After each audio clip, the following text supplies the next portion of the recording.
Workers are disturbing up Old Berghall in the parking lot al fresco the stadium. It's an archetypal day, archetypal renovation work. Jackhammers chaw into the pavement, sending pieces aerial in all directions. Suddenly, one of them hits something else. Not soil, not gravel. A perfectly flat, bland band of concrete where it shouldn't be. Something strange. They try to breach through it, but it won't budge. Heavy accessories has to be alleged in. When the hydraulic bang assuredly breaks through the slab, there is annihilation but emptiness beneath it. And in that void is the roof of an old minibus. White. For 17 years, no one knew where they were. For 17 years, they were searched for in the mountains and lakes all over the country. And they were here all this time beneath the anxiety of thousands of bodies appropriate in plain sight. This is an adventure about how 5 people can abandon aloof a stone's throw from home, and about how the most terrifying accurateness sometimes lies not at the basal of an abyss but beneath a layer of Berghall that you erring on every day. June 6, 1993. Tantino, Italy.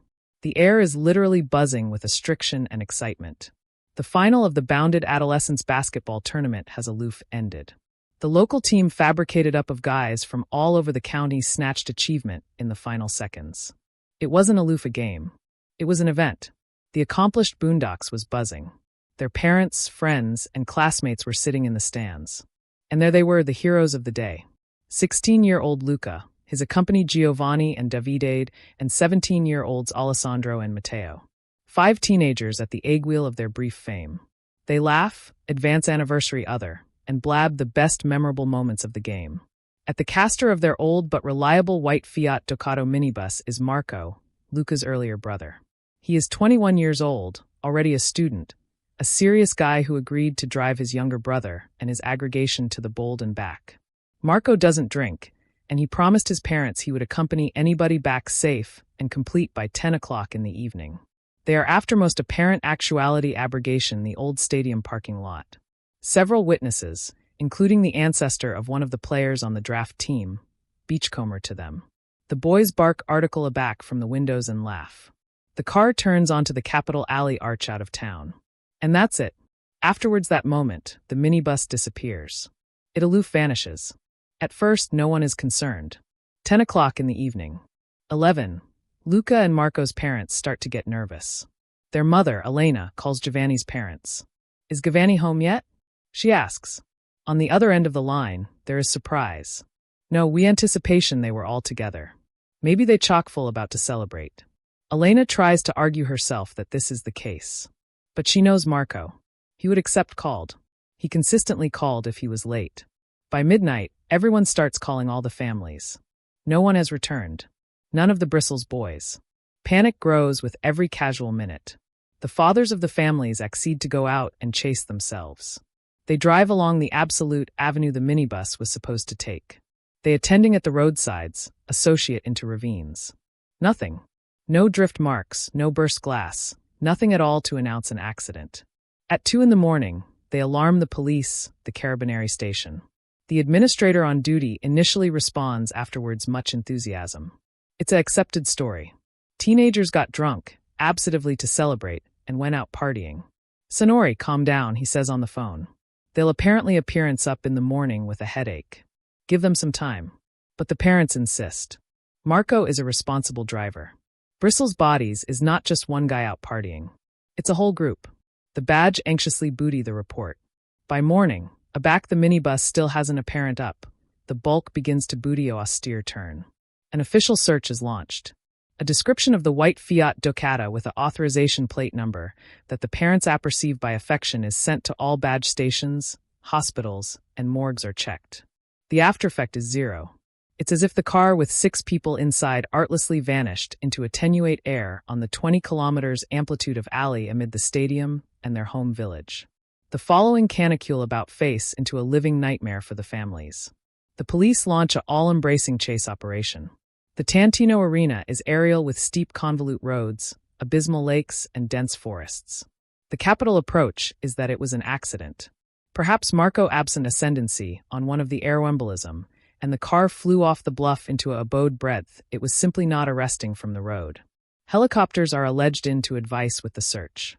Pilots accept been circling over gorges, forests, and along riverbeds for hours. Mountain accomplishment climbers are descending into the best alarming ravines, combing every meter. Divers are alpha to check the lakes amid abreast the highway. It is apathetic and difficult work. The baptize in the Abundance Lakes is cold and black with about aught visibility. They dive afresh and again, analytic the bottom exhausted by meter. No results, no traces of oil on the water, no debris. At the aforementioned time, Lath are working on added versions. Maybe the guys absently to leave, run abroad from home. But why? They had no reason. They were acknowledged in their studies and sports, and they had affairs for the future. None of them took any money or a change of clothes with them except for their sports uniforms in their bags. The escape approach is bound absolved as implausible. That leaves the most frightening possibility, a crime. Could they accept been victims of a robbery? But what did they accept to steal? An old minibus and a little banknote for pocket money. Not actually ambition for serious criminals. Could they accept gotten into a fight with admirers of the draft team? This theory is additionally actuality investigated. Dozens of bodies who were at the game are actuality questioned. Anybody says the same thing. Yes, affections were running high, but there was no assailment after the game. Anybody befuddled calmly and went their abstracted ways. A anniversary passes, then another. The chase of the breadth is gradually ambages down. Helicopters fly away. Divers stop diving. The active phase of the operation is over. The case is classified as an unsolved disappearance. For the families, this means one thing, no certainty. Their children accept not been found, neither alive nor dead. They are ashore in endless waiting. Every buzz call, every knock on the aperture makes their hearts skip a beat. What if it's news, but there is no news? The bounded newspaper, which in the early days ran huge annual on the front page, now mentions the adventure beneath and less. Activity in the Berghal allotment to normal. A new academy year begins. A new basketball season. But the apartment of the 5 boys abide empty. Their belongings lie breadth they were, as if their owners had stepped out for a moment and were about to return. But they don't come back. Months about face into years. Hope gradually fades, replaced by a dull, aching pain. Parents abound old, their faces covered with wrinkles, but the same catechism charcoal arctic in their eyes. Where are you? What happened to you? They abide to beating on badge station doors, appoint clandestine detectives, and consult psychics. All to no avail. The abstruseness remains unsolved. The minibus and 6 young people abolished afterwards a trace. And no one, actually no one, can understand how this is accessible at the end of the 20th century. No one suspects that the acknowledgement has been appropriate under their noses all along. In the actual place where the adolescent men began their final journey, in the parking lot al fresco the stadium. Years passed, 17 years. For an entire bearing that grew up in Tantino during that time, the adventure of the missing basketball players became something of an Berghal legend. A scary story told about the campfire. The locals grew acclimatized to this open wound. The parents of the missing boys had angry from young, active people into gay-haired old men and women. They never confused abroad or afflicted their phone numbers. They were still waiting. Not hoping. No, achievement had died somewhere around the 5th or 6th year. They were aloof cat and mouse for some affectionate of resolution, some affectionate of catastrophe to this story. Every year on the day of their disappearance, June 6th, they gathered together, silent. Canonizing the police case had continued been shelved, covered with a blubbery band of dust. New detectives who abutting the force apprehend about it as one of the strangest baffling cases in the region's history. Not a distinct clue. Not a distinct attestant who had seen anything afterwards the minibus angry out of the parking lot. 17 years of emptiness.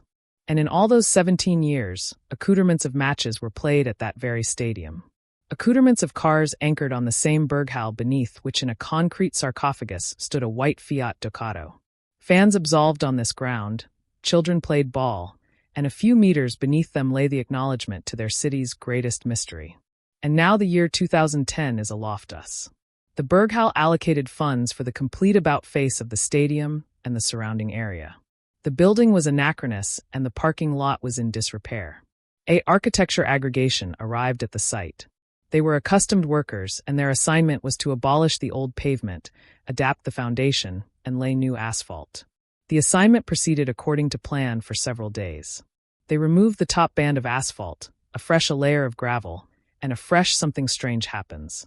The excavator's shovel scrapes a joint article solid. The driver thinks it's rock, But aback the workers bright the area, they see a flat rectangular slab of able concrete in advance of them. It is approximately 3 times 6 m in size. It is not on any construction plan or annual map. It is simply an anomaly. The foreman, an aged mustachioed man named Franco, scratches his head. He has been animate in architecture for 40 years and has apparent everything, but never anything like this. Maybe it's the old foundation of some demolished building, suggests one of the workers. But there are no traces of other barrio around. The slab lies in the average of the parking lot, as if someone had advisedly placed it there and caked accurate over it. Franco makes a decision. The slab charge be removed. They try to breach it with jackhammers, but the accurate turns out to be abundantly able and of high quality. It becomes bright that heavy equipment is needed. The abutting day, a hydraulic bang army on an excavator is brought to the site. This apparatus is capable of crushing rocks. The operator begins work. A oral barrage echoes throughout the neighborhood. Pieces of concrete fly off in all directions. The work progresses boring and afresh after several hours of hammering. A crack appears in the centermost of the slab, followed by a break. A beachcomber of stale, musty air pours out from underneath. The smell of dampness, decay, and something else ambiguous and nauseating. One of the workers, an adolescent man, approaches the edge of the breach and looks inside. It is dark. He turns on the flashlight on his buzz and shines it into the hole. At first, he sees a lone emptiness. Then the axle catches article smooth, white, and arced in the darkness. "There's article there," he shouts to the foreman. It looks like some affectionate of tank or container. They abide to widen the hole. With anniversary draft of the hammer, the annual becomes clearer. It's not a tank. It's the roof of a car. An old white minibus. Silence reigns on the architecture site. The acute of hammer subsides. Workers angle about the aperture in the concrete and beam silently at this impossible find. How could a car have been belted up beneath a parking lot? Who did this and why? Foreman Franco turns pale, takes out his phone, and dials the number for the police. He speaks quickly and incoherently. "We're abolition a parking lot abreast the stadium. We activate a car beneath the concrete. Yes, appropriate beneath the ground. Come quickly." 15 annual later, the Aboriginal patrol arrives at the scene. 2 police officers attending at the acquisition with suspicion. Afresh, they alarm their superiors and argumentative experts. Construction is anon halted. The area is cordoned off with red and white tape. Annual of the aberrant acquisition spreads instantly throughout the city. Curious onlookers and journalists activate to gather at the cordon. An investigator arrives, an aged man who is about to retire. He began his career in the 90s and vaguely remembers the high-profile story about the dematerialization of teenagers. He looks at the roof of the minibus and something clicks in his head. "White minibus," he mutters beneath his breath. "It can't be." He gives the order. "Widen the aperture carefully. Don't damage anything." Assignment by hand. A continued and painstaking action begins. The builders are replaced by accomplishment workers and forensic experts. They anxiously remove the accurate bits inch by inch. Gradually, the absolute minibus emerges from the ground. A Fiat Ducato, white, although the acrylic is case and covered with cast in abounding places. The tires are flat. The windows are covered with a blubbery band of dirt. One of the forensic experts anxiously wipes the rear authorization plate. He checks it against the abstracts on his tablet. A minute later, articulation abounding of shock comes over the radio. The cardinal matches. It's them. It's the aforementioned car. Someone gasps in the army abaft the cordon. The annual spreads instantly. It's them. They've been found. Activate afterwards 17 years. Relatives activate to accumulate at the stadium. The crumbling parents, brothers, and sisters of the missing. They stand by the tape, their faces masks of pain and disbelief. They attending at this white coffin that has kept their abstruse for 17 years. Now comes the hardest part, opening the car. The doors are addle and angled from the pressure. They cannot be opened easily. Rescuers use hydraulic cutters. There is an arrest complete of metal. Aback, the driver's aperture assuredly gives way and swings open. Anybody continuing nearby recoils involuntarily. The concentrated aroma of afterlife and decay hits them from central the car. A forensic able in an appropriate protective suit and affectation anxiously peeks inside, shining an able flashlight. The sight that meets his eyes makes alike him an experienced able shudder. In the driver's bench is a skeleton, a human skeleton in the corrupt charcoal of clothing. The accoutrements lie on the knees next to the council column. The key is still in the ignition. The argumentative expert slowly shines the flashlight about the interior. In the back, on the passenger seats, and on the floor, among half-rotten sports bags, lie the rest. 5 added skeletons in different positions, as if they were aloof sitting there talking. And then something happened. All 6 are there. Marco, Luca, Giovanni, David, Aleandro, and Matteo. Their chase is over. They never larboard this parking lot. They just went bottomward a few meters underground. And the capital catechism that now hangs in the air is alike scarier than 17 years of uncertainty. How did they get here? And who caked Accurate over them? Now the police had an abomination scene. A gruesome, cold, but abomination arena nonetheless. The minibus was anxiously aerial out of its concrete grave with a crane and taken to a hangar for examination. Every inch of the agent and its capacity was now crucial evidence. The argumentative team began their assiduous work. The first thing they accustomed was that there were no alien signs of abandon on the anatomy of the vehicle. No bullet holes, no traces of blows. Inside it was the aforementioned picture. No signs of a struggle. The items in the sports bags were neatly folded. Uniforms, sneakers, towels. Several wallets with a small bulk of old cheat were activate in the pockets of the addle clothing. Everything was in place. This completely ruled out the robbery theory. The forensic experts animate with the remains faced astronomical difficulties. After 17 years, the bendable tissues had completely disappeared, abrogation only bones. But alike the skeletons could tell their story. Afterwards, a thorough examination of all 6 remains. The experts came to the cessation that none of the skeletons showed any fatal injuries. No fractures, no cracks, no traces of assault or acid alter that could accept led to death. The annual of death, according to their conclusion, was the aforementioned for all of them. Asphyxiation. They suffocated. They artlessly suffocated. This abhorrent but simple accurateness shocked even accomplished investigators. They were not dead by a gunshot or a knife wound. They were bound in this metal box and larboard to die from abridgment of oxygen, buried animate beneath bags of concrete.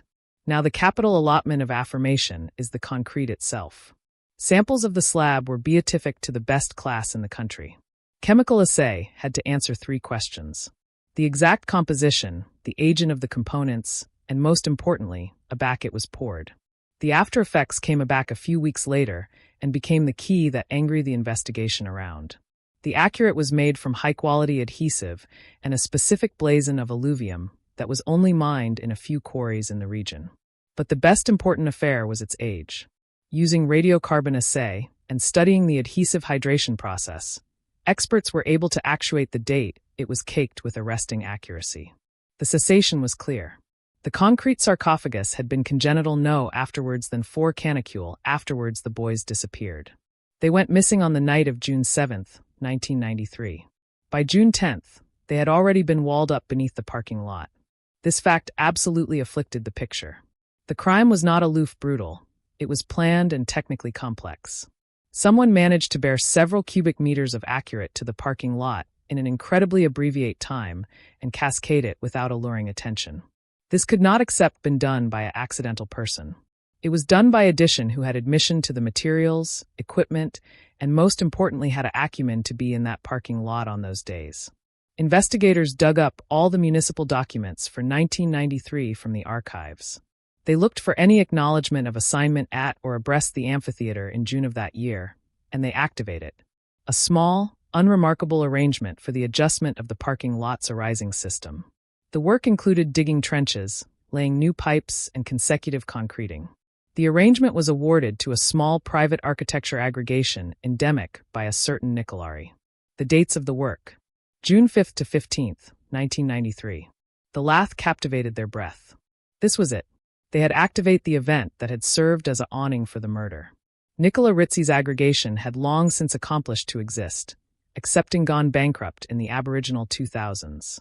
Rezzi himself, who was already in his 70s at the time, was activate in a baby coastal town breadth. He was active out his canicule on a bashful pension.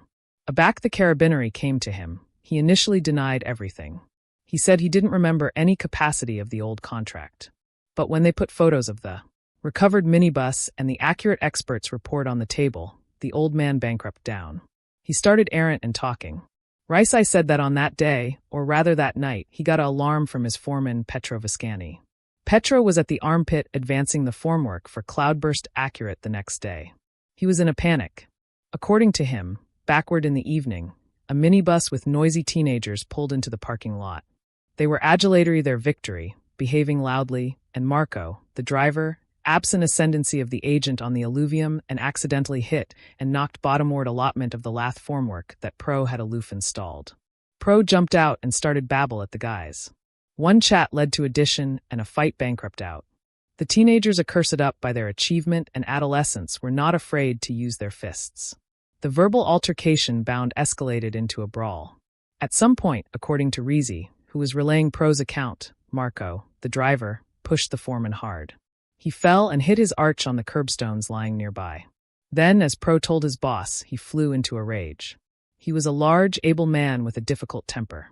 Jumping to his feet, he grabbed the aboriginal affair that came to hand, a piece of rebar.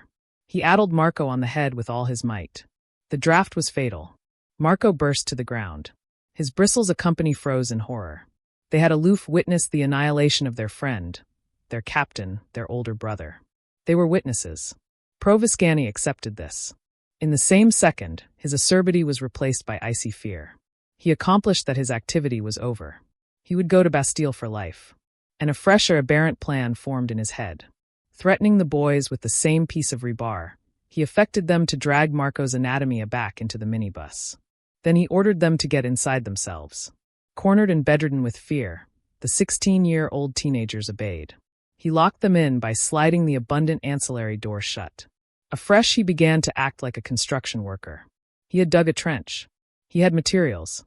He effected one of the boys, the best abashed one, to drive the minibus to the bend of the trench and afresh ordered him to drive straight into it. Afterwards he locked the car al fresco and left. Nicola Ricey swore that Petro called him that aforementioned night, told him everything and begged for help. RZZY was scared. The aspersion could abort his company, his reputation, and he fabricated a fatal mistake. He agreed to advice owning up the crime. The abutting day, Pro and Nicola used an aggregation mixer to adapt several batches of Accurate and abounding the whole with the minibus. They formed for several canicule until they completely covered the agent with a blubbery layer of concrete, which they afresh smoothed out as if it had been allotment of the original design. They active 6 people alive because one was abashed of prison and the added was abashed of bankruptcy. Petro Viscanti, the murderer, was found the aforementioned day. He lived in the aforementioned town in the aforementioned abode a brace of kilometers from the stadium. For 17 years, he walked the aforementioned streets as the parents of the accouchement he had killed. He grew old and had grandchildren. Aback the police agape on his door, he understood aggregate from their eyes. He did not resist. He artlessly captivated out his calmly in blackout for the handcuffs. Petro Viscani was sitting in the interrogation room. He was no best a big, able man, but an angled over 70-year-old man. But his eyes were cold and empty.